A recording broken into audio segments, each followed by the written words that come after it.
Welcome to the deep dive. Today we are unpacking one of the fastest moving fields on the planet, fintech regulation. It's moving so quickly. It really is. I mean, Yeah. fintech is fundamentally changing global finance, making everything faster, more accessible. But with all that innovation comes some, pretty crucial risks. Oh, absolutely. We're talking about consumer protection, the threat of financial crime, and just the critical need for systems to stay standing when they go digital, that operational resilience. Right, because the speed of innovation, it just often outpaces the traditional rule book. Yeah. And that gap, that's where the risk lives. So that's our mission for this deep dive. It is. We want to establish why regulation isn't just some compliance hurdle you have to jump over. It's actually essential. It's what ensures the public trusts the system. Okay. It safeguards customers, and it creates the very framework where responsible innovation can actually grow without collapsing the whole thing. So we're looking at a few different models today. We are. We're going to look at three major global models. Yeah. The US, the UK, and India, to see how different nations are trying to balance that really critical relationship between speed and safety. Okay, let's unpack this then.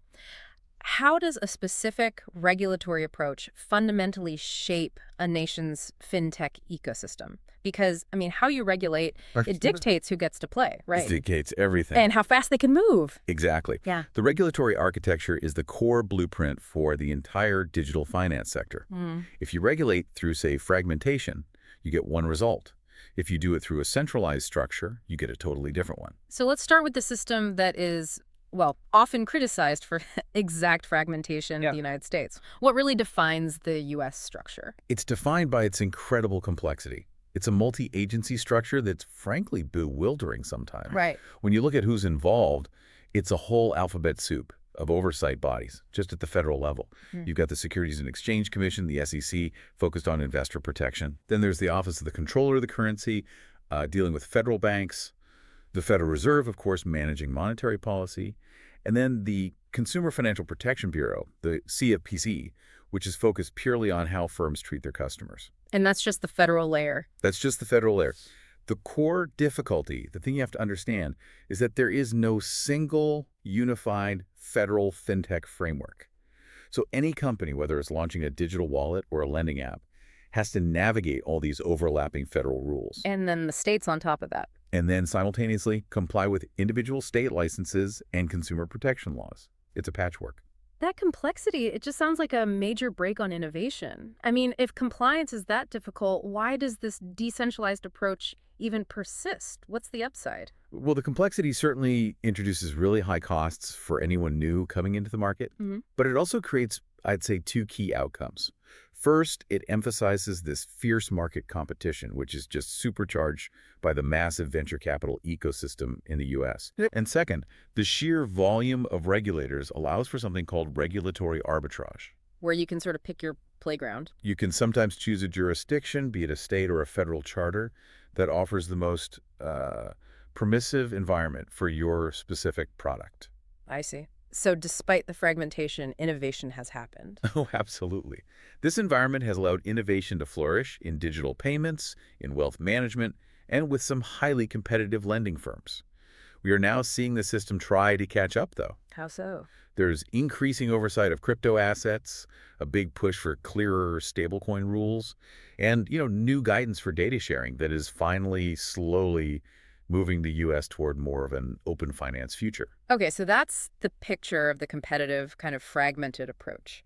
Let's switch gears completely. If the U.S. tolerates all that complexity for the sake of competition, how has the UK done it? They seem to have competition and a clear, centralized structure. They're seen as a leader in this. The key difference is structure and foresight. The UK, primarily through the Financial Conduct Authority, the FCA, and the Prudential Regulation Authority, the PRA, they deliberately built a system from day one that was designed to balance innovation with really robust safeguards. And I think the most famous example of that proactive approach has to be the regulatory sandbox. Absolutely. The FCA sandbox, launched back in 2016, it became the first globally recognized framework that allows fintech firms to test new products and services under the regulator's direct supervision. So with real customers, but with guardrails. With real customers, but with controlled limits. It minimizes the risk of a full market failure while you're still in the testing phase. And did it work? It proved that controlled experimentation drives market success. We saw really tangible results. It helped the UK attract significant global investment and grow these world-class digital challenger banks like Monzo and Starling. Wow. Yeah, reports show that Sandbox has graduated well over 160 firms, and many of them went on to raise hundreds of millions in funding. And that's not the only framework they used. No, the second major piece is open banking. This was driven by the EU's Second Payment Services Directive, or PSD2. It basically required banks to share customer data securely with approved third parties, as long as the customer gives consent. Which created a ton of competition. It did. Supported by secure API standards, it created one of the world's most advanced and competitive ecosystems for payments innovation and data sharing. And we should remember the dual role here. You said the FCA drives innovation, but the PRA is about stability, right? That's exactly right. The PRA acts as the stability guardrail. They require all banks and insurers, including those fast-growing digital players, to meet really strict capital, liquidity, and risk management requirements. So they're making sure the innovation doesn't create systemic risk. That's the goal. Don't let the system become fragile. Here's where it gets, I think, really interesting. Let's look at India. Their mobile-first approach is incredibly influential, and they're often managing transactions at a scale that it dwarfs the US or UK. The scale is mind-boggling. So what drives their particular regulatory strategy? India takes a distinctly proactive and inclusion-focused approach.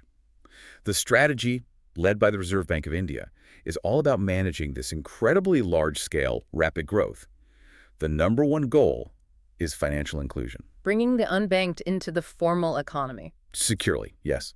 To really understand the scale, you have to look at UPI, the Unified Payments Interface. Right. The regulation of UPI allows for real-time, secure, and crucially, low-cost payments to anyone instantly across different platforms. The reason you can send money to a tiny street vendor using your phone is entirely because of this regulatory structure. It manages security and scale at the same time. And they've taken that same proactive approach into the data sphere, too, which is, highly advanced. They have, and this is a key difference globally. While the UK's open banking focused heavily on, payments and bank data, India's account aggregator framework is one of the most advanced open finance systems in the world. Okay, what does that mean? What does it do? It lets customers share their financial data. And not just from banks, but from insurers, pension funds, investment platforms, all using a highly detailed, consent-driven model. So why should the average listener care about the account aggregator? What does that wider scope actually mean for the customer? It's all about accessibility and efficiency. Imagine you're applying for a loan or buying insurance. Instead of manually providing piles of documents from your bank, your insurer, and your pension provider. Which is a huge pain. A huge pain. The account aggregator lets you share that verified data digitally and instantly. It makes credit decisions faster, cheaper, and more accurate, especially for people who've never had a formal credit history before. So with all that focus on inclusion and just massive scale, how do they keep it secure? How do they stop the system from being exploited? It requires serious enforcement. They have strong KYC Know Your Customer rules, anti-money laundering or AML, and very strict data governance rules. It ensures that these massive inclusion efforts are consistently balanced with robust security and transparency. That's the only way you can sustain consumer trust at that scale. Right.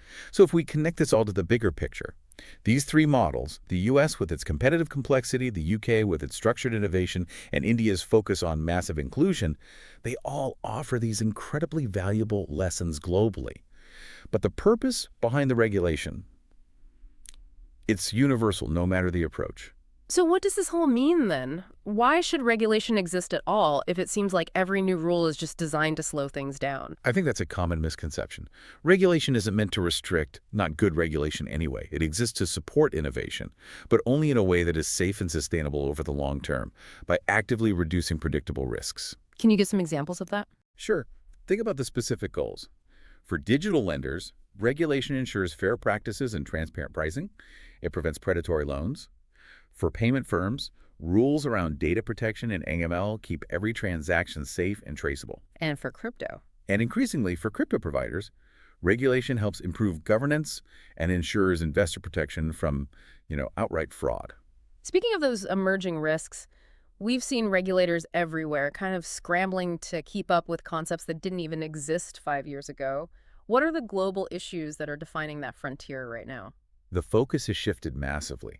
Regulators are no longer just worried about banking licenses. They're worried about systemic technical failure. So we're seeing major guidelines being developed for issues like operational resilience. Making sure the lights stay on. Exactly. It means ensuring critical financial systems, from payment rails to trading platforms, can withstand a major cyber attack or a cloud outage without just collapsing. What else? We're also seeing a massive focus on artificial intelligence and algorithmic decision-making, particularly in lending. Regulators everywhere are asking, are these algorithms transparent? Are they fair? And are firms properly managing shared cloud responsibility? Yeah. So much of finance now relies on just a few massive cloud providers. And we are seeing major global efforts to tackle these things. Can you name check a few of those critical frameworks? Absolutely. You have the European Union, which has developed MiCA, the Markets in Crypto Assets Regulation. It's the first comprehensive crypto framework globally, focused on investor protection and market integrity. Interesting. Singapore focuses heavily on responsible AI and their API playbook for technical standards. And then there's China.